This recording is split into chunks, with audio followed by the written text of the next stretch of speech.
Hi everyone, I'm the English talk. I'm kidding, I'm Adrianos.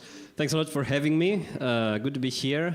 I'm an amateur astronomer, but when I don't have my amateur astronomer superhero costume, I'm a medical doctor. So yeah, it's a nice atmosphere. I'm here to share with you some of the things that we do. As you heard, I work in the European Astronaut Centre. Actually, that's a place that is very close to you. It's like 35 minutes to the north, between Cologne and Bonn. And yes, a bit about Antarctica and space analogues. So, without further ado, why do I start this talk? This is the plan. I don't know if you see it. It's a picture of Mars and a picture of the Moon. I guess the goal for exploration, human exploration with human spaceflight, is in the far future or in the near future to settle other worlds. And here you see an artist's depiction of Mars, terraformed in little bubbles and colonized by humans. And here something more realistic, a lunar base. And I think currently there is an international shift towards going to back to the Moon first, and then in the years to come, move onwards. This is maybe, most of you are familiar with it, but I always like to mention it. This is a slide about the European Space Agency. This is Europe's gateway to space. And actually, ESA is comprised of several member states. It's not related to the European Union. It's an independent institution.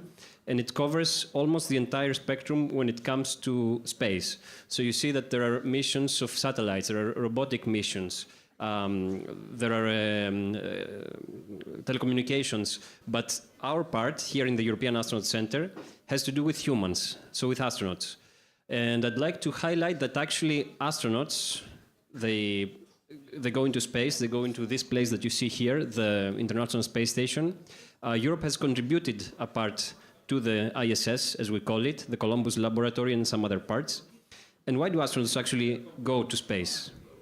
They go because of research. So they do a lot of research in different aspects, and one of it is research on themselves or on their colleagues that has to do with medical and psychological aspects.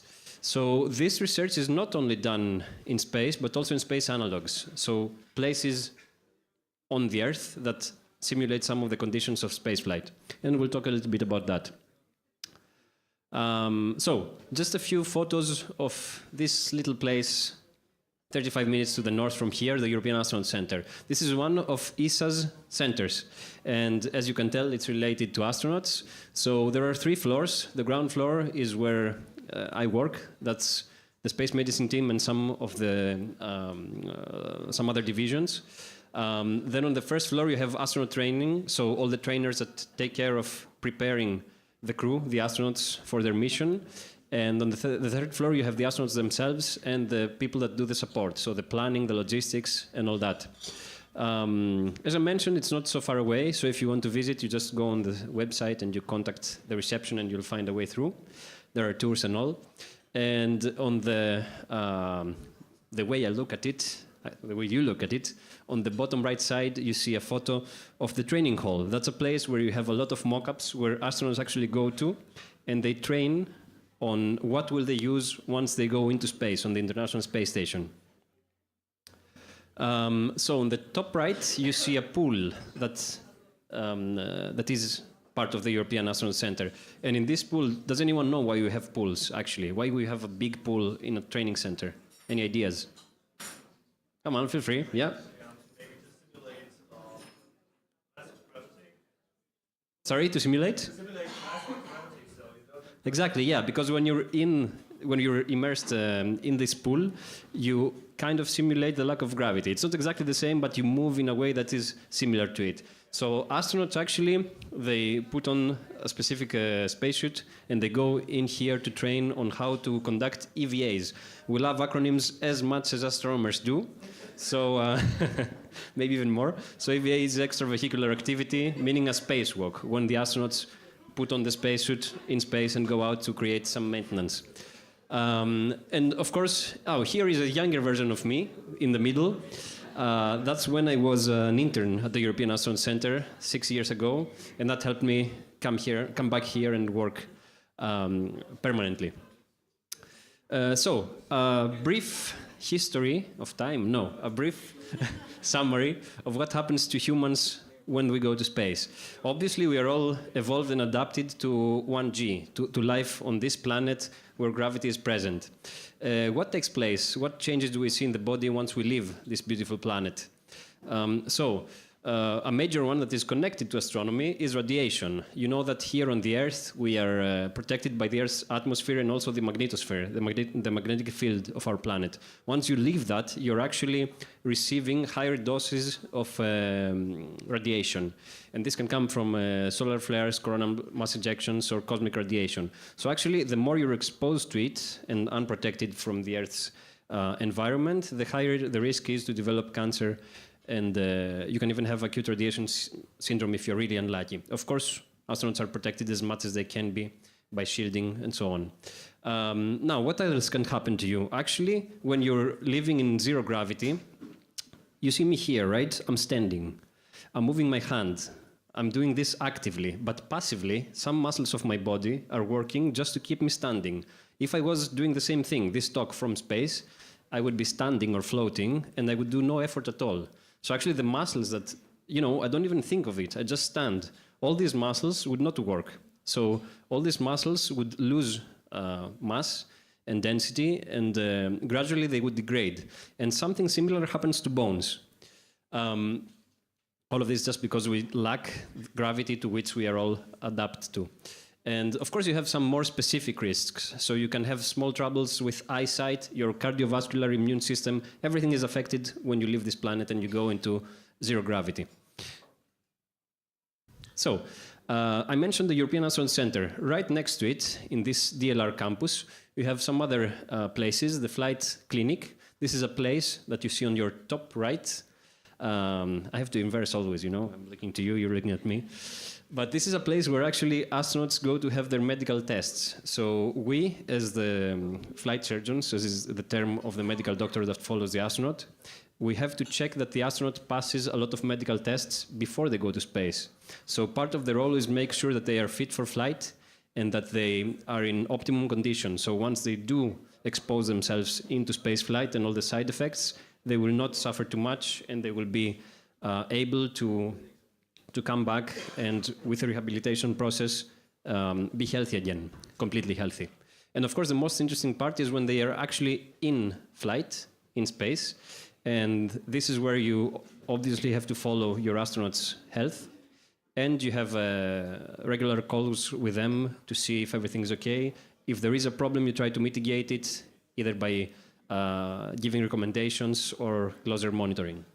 So I'm a medical doctor and I'm happy to be part of this team. It's not only doctors, luckily. It's a very diverse team. You have exercise specialists, you have people that do the planning of the tests and the gathering of the data.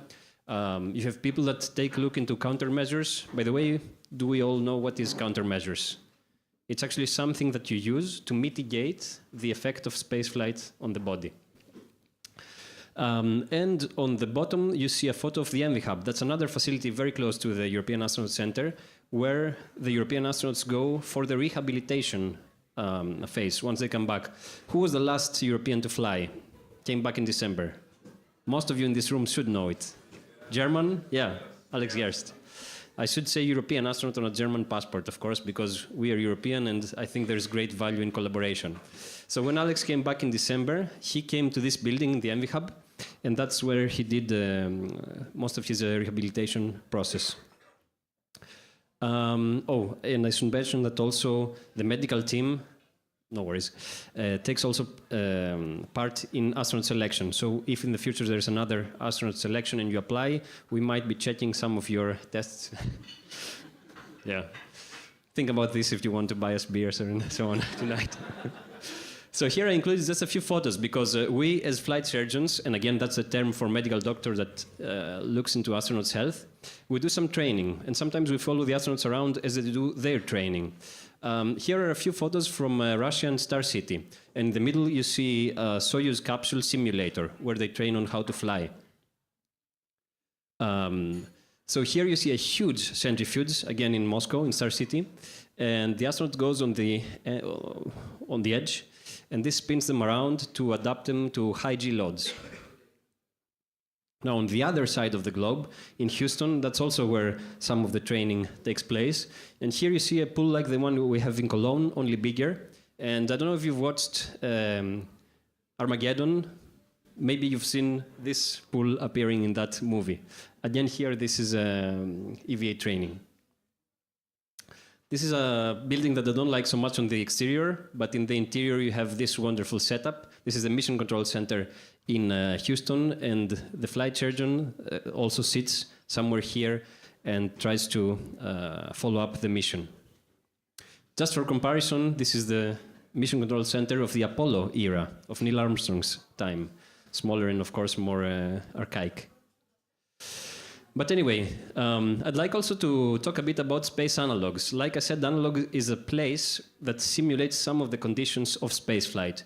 And you have plenty of analogues and types of analogues. No analog is perfect. What do I mean by that? That no analog can fully simulate the conditions of being in space, what happens to your body and psychology. I'm lucky enough to have been involved in a few analogues. So I'll start with this. This is a Bedrest study. A Bedrest study. Does anyone want to take a guess? It's actually a study where you stay in bed. We see a person here lying down. And actually, while you lie down, you do this for 2 months in a row.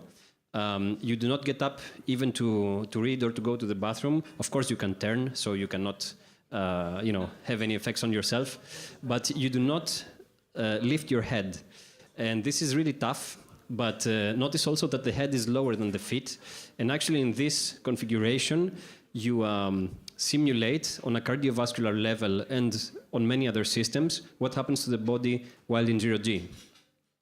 So a lot of experiments can take place on such studies. There is another model called the dry immersion.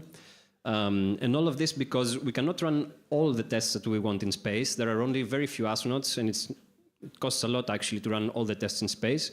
So luckily you have these analogs that help with carrying out experiments and extrapolating with a larger n number. And in the previous one, I was working as a doctor actually, so I was not taking part, but I'll talk a little bit about Antarctica. This is a place where you have several stations. One of these is called Concordia. It's a French-Italian station. Concordia means harmony, so it's very fitting. And I was working for the European Space Agency there for a year in 2014. So why do we go there to simulate spaceflight? Actually, it's isolated. This means that for 9 months out of 12, you cannot leave. It's so cold that planes do not fly in or out of this place. So you're on your own, basically. A little bit like astronauts in space. Here I just listed a few parameters. Why does this actually simulate space? Very briefly, it's on high altitude, so you have difficulty. You need an extra effort even to go up the stairs. It's very monotonous, so your psychology is affected. There is nothing to see, no birds, no weather changes, no mountains, nothing. A little bit like being in a tin can in space, and so on and so forth. Of course, you're in real danger. So if this catches fire, you really have to save your station. There is no other place to go, and there is no plane coming to take you out. So what is the research being conducted in such a place? There are 3 main categories. One is physiology, and we in medicine like to use this term to describe the body. Whatever happens to the body is physiology. How does our body change in these extreme conditions? Then, of course, you have psychology. And like I mentioned, this is something very important and sometimes overlooked. But we can split this in personal psychology, like my mood, how does it change within a year in isolation, and also team psychology. Do we get closer, work better together, or do we go further apart if we stay in the same place and we see each other every day, every single hour, maybe, for a year? And of course, we also test countermeasures, so ideas to mitigate the effects of isolation and the other parameters. We can check if the ideas we have, the countermeasures, work or not, and apply them to space. Here I listed a few results, but very briefly, some of them are anecdotal because actually the N number is small, so very few of us go there or to space to conduct them. But it seems that your metabolism may speed up, your sleep suffers a lot when you're in these extreme conditions, and these are also things that have been observed for astronauts. And I'll take you on a quick trip through the experience of going there. So me, I'm Greek, so I had to leave Greece. I think I did like 6 or 7 stops on plane hopping to New Zealand. Then I took a big plane, Italian plane, that lands on the sea. Here in the photo you can actually see the frozen sea. This is not really Antarctica, this is a frozen sea, which is really puzzling when you land with your plane on the frozen sea. But it's safe enough. And then you take these smaller planes to go to the station in the middle of nowhere. On the way back, we took a boat. By the way, the map is inversed here. Don't get confused. That is an icebreaker, but we get a little bit stuck in the ice nonetheless. But the most important part is the time that you have there. So actually, in the photo that I included here, you see the room, and that's the only private space you will have in the winter. It's very small, and it's the only private part you have. And in the summer, you have to share that. So that's like, I don't know, 5 square meters, and you have to share that in the summer. Really packed. The temperature can go as high as -14. That's high enough, right? But in the winter, it can drop down to -80. So you really have to cover yourself up. It takes some time to dress up to go out. And it's a very, very, very light version of a spacewalk because you really have to think before going out. You cannot just open the door. I already talked about psychology. What's interesting here to mention is that if you have a bad day, you can spread this around and everyone has a bad day. You know, I misbehave. But actually, and more importantly, if you make a constant effort to be positive, you help yourself and others. And actually, it's a chain reaction, and everyone gets feeling better. I mentioned that it's monotonous, but this doesn't mean that it's not beautiful. So here I have a photo. This is the first sunrise after after 3 months of polar night. So 3 months that you don't see the sun, and then you see a photo like that, scenery like that. And this is the Astronomy Centre. I did not make it on purpose, but it is. So here it's not Concordia, it's on my way back because we didn't see any animals or birds. But on the way back, while we were stuck on the ship, at least we saw seals and penguins. So you really feel, it was worth the trip after a year. And obviously I should not leave without mentioning the sky, which for me it was a huge motivation. So even if I had a bad day in the polar night and I hadn't seen the sun, I was sleeping very badly. It's so dry, all these effects, but you could just go out, of course, dressed in your little spacesuit, and you would look at the sky, and it's the clearest sky in the world. So that's really something to behold, and I wish you all have the chance to experience something like that. Here you should, in principle, see the aurora, the southern lights, but I think the contrast of the picture is not so good. But okay, you can go to Antarctica and see it for real, right? So. Oh, right, okay. So, and my last part of the presentation is actually the Analemma. That's a strange word that I came across once. Imagine yourselves on this window, one window of this wonderful pub. You just place a camera, you never move it, not even an inch, right? Looking at the sky, and you just take a photo at precisely the same time, once a week. So, during daytime, right? Precisely the same time. So you'll see the sun moving, even if you have exactly the same frame. And here in the photo, you can see the path of the sun of the sky during a year. This is related to why we have seasons, why summer is warmer and winter is not. So actually, if you make this photo during a year, you see the sun moving around in the sky. This is a very good depiction. And I tried to do the same in Antarctica. That's my result. Not so impressive, but I have to say in my defense that I tried with 3 cameras, only one worked, and it was the worst camera, so, But I was happy enough to be able to do it nonetheless. It's a bit fuzzy and, the wind makes it a bit shaky. But it was the first time that someone took a picture of the Analemma from the south, from the Antarctic Circle. And that's why it became the NASA APOD, so Astronomy Picture of the Day, in 2015. If anyone wants to take a photo, I mentioned a few documents and books regarding human spaceflight and what happens to the body. If you're interested in further reading after the beers of tonight. And with that, I'd like to thank you very much. And, sorry, I got one plus. Thank you very much, and if you have any questions, I'll be happy to be around. Thanks a lot.